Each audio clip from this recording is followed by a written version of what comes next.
Sinead O Connor, Empath or Narcissist, Part 9. We continue with our analysis of the life of Sinead O Connor by looking at her relationships. Her second husband was Nick Summerland, a relative of Queen Sylvia of Sweden. He proposed to her in June 2001 after only dating for a few months prior.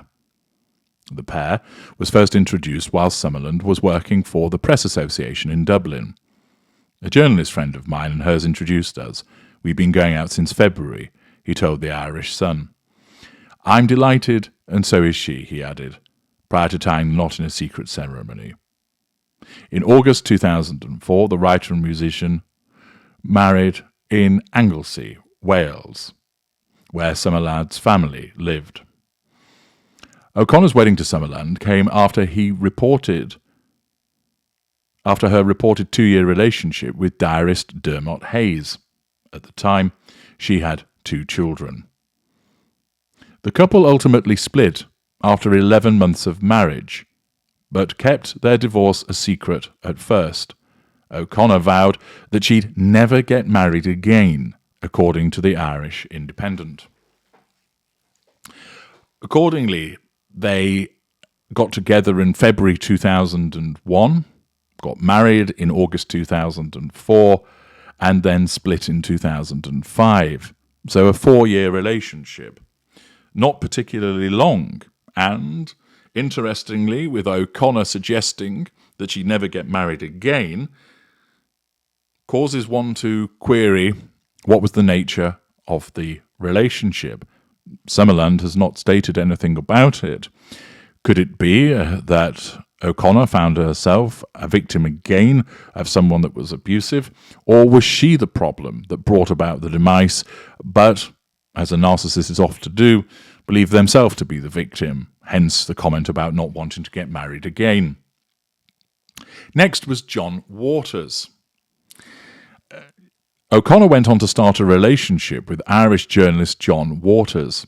They had a daughter together on the 10th of March 1996, named Brigadine Rosen Waters. Waters started his career focused on music and politics at Hot Press. He also wrote for the Sunday Tribune, Irish Times and the Irish Independent. They ended up going into a long custody battle over their daughter, which ended with the singer agreeing to let her live in Dublin with her father. Waters went on to marry Rita Simmons in December 2014. The fact that there was a contested and lengthy custody battle also suggests one or more problematic personalities in the relationship. As you know from my other work, narcissists invariably cause custody battles to be elongated as a consequence of that need for control. Might it be that O'Connor was behaving in such a way because of her narcissism, or perhaps she was dealing with one? But another relationship that didn't last particularly long. Next up was Donal Lunny. Sinead O'Connor welcomed her 3rd child with Irish folk musician and producer Donal Lunny. Their son Shane was born on the 10th of March 2004. Shane passed away on the 7th of January 2022 at the age of 17. Sinead wrote a heartfelt tribute on social media at the time to him. More about that later. She later sent her condolences to Donal, writing, "Also like to thank Shane's father, Donal Looney. You did your best too, Donal. And Shane adored you. And I always remember how sweet you have been to him. You have been a lovely father. I am so sorry for your loss." Is this facade management, or is this an expression of emotional empathy towards the father of another of her children?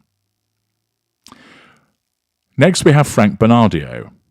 O'Connor began a relationship with Frank Bernardio. The couple had a son named Yeshua on the 19th of December 2006. They separated in early 2007, with apparently O'Connor and Bernardio remaining friends. Another fairly short relationship. And notice that there have been 4 relationships where children have been born, all by different men. Is this as a consequence of Sinead O'Connor needing to assert control over those individuals by falling pregnant? Or is it simply the case that she feels a need to placate others by giving a child to them? Her third husband then appears, Steve Cooney. He was an Australian-Irish musician born in Melbourne who played in a number of rock bands since his teenage years. Among the musical groups Cooney played in was O'Connor's. He was hired to play guitar in Sinead O Connor's backing band, which marked the first time the two met. O'Connor and Cooney tied the knot while on tour in July 2010. Their wedding was announced in a statement on her official website. We who run this site are very happy to announce the marriage of Steve Cooney and Sinead O Connor has taken place this morning. After less than a year together, the couple divorced in April 2011. The singer took the blame for their breakup, according to the Irish Examiner. Steve is lovely, so it's not his fault but mine, she said at the time of their split per the outlet. It was an extremely happy marriage. She added, I'm heartbroken about it breaking up. Another short-lived relationship. Here, she takes the blame. She appears to have caused the demise of the relationship, which may well point, of course, to the behaviour of a narcissist, but it would appear that perhaps she's taking accountability for this by explaining that it was her fault. Ordinarily, as you know, narcissists will not accept that they're at fault, that it's always somebody else's fault, that it's somebody else that caused the problem. But here, there is the suggestion that that was not the case, and that she accepted responsibility for the demise of the relationship. Of course, it also has to be borne in mind that a narcissist might, for the sake of appearances, by way of pity play, false contrition, and facade management, tell the world that they're sorry that something has gone wrong, even though, of course, it's not genuine. So we need to keep that in mind also. In a column originally written for the Irish Independent, O'Connor explained that she'd been feeling a little bit unfulfilled. She wrote, My situation sexually, affectionately speaking, is so dire that inanimate objects are starting to look good. I tell you, yams are looking like the winners. After admitting to considering joining an Irish dating agency, she made her plea, I'm in desperate need of a very sweet, sex-starved man. She lists her requirements. He must be no younger than 44. Must not be named Brian or Nigel. I like me a hairy man, so buffed and or waxed need not apply. Must be very snuggly, not just wham-bam. Must be wham-bam. Has to like his mother. According to her blog, she appeared to have had some luck finding a fella. O'Connor concluded the comment with a special note. Countless rumours have it that opera singers are recommended to have sex half an hour before each show, so by even applying you are part of my artistic advancement. With that, it's worth bearing in mind that the use of dating agencies and online dating is the use of a hunting ground by many narcissists, but not exclusively. It also is demonstrative there of a sense of humour, even though there is a contradiction about saying not just wham bam and the next sentence must be wham bam. I don't see that as the contradictory nature of a narcissist, but rather the expression of humour. But it shows, once again, that she was looking for a relationship which might again lend itself to the suggestion that as a narcissist, if she were one, that she would be seeking relationships in this fashion. Or is it the case instead that she has a need to be in a relationship by virtue of codependency? Next we have Barry Herridge. He became the fourth husband. He was a psychotherapist from Ireland.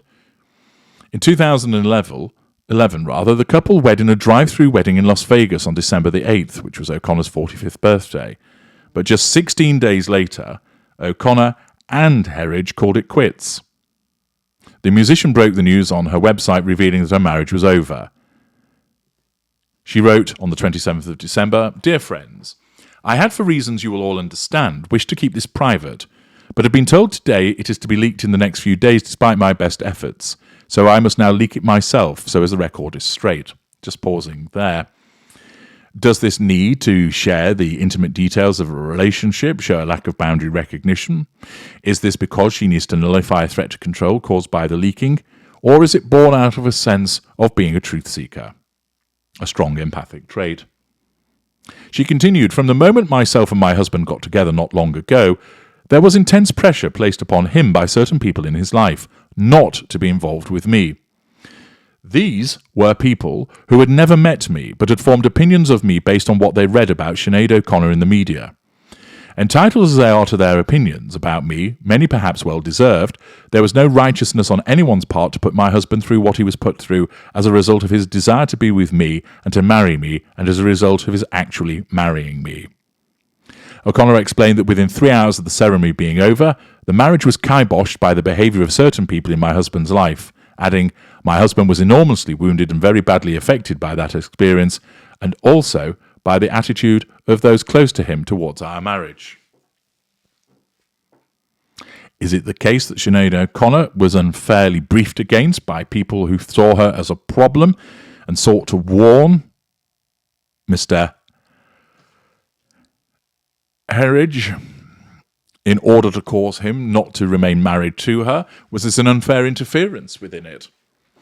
Her response does seem rather balanced, but might it be seen as blame-shifting? Namely, it wasn't my fault that the marriage ended, it was broken down by other people instead. She went on to explain that they had a bit of a wild ride, the fact that she was looking for a bit of smoke of weed for her on the wedding night, because she doesn't drink.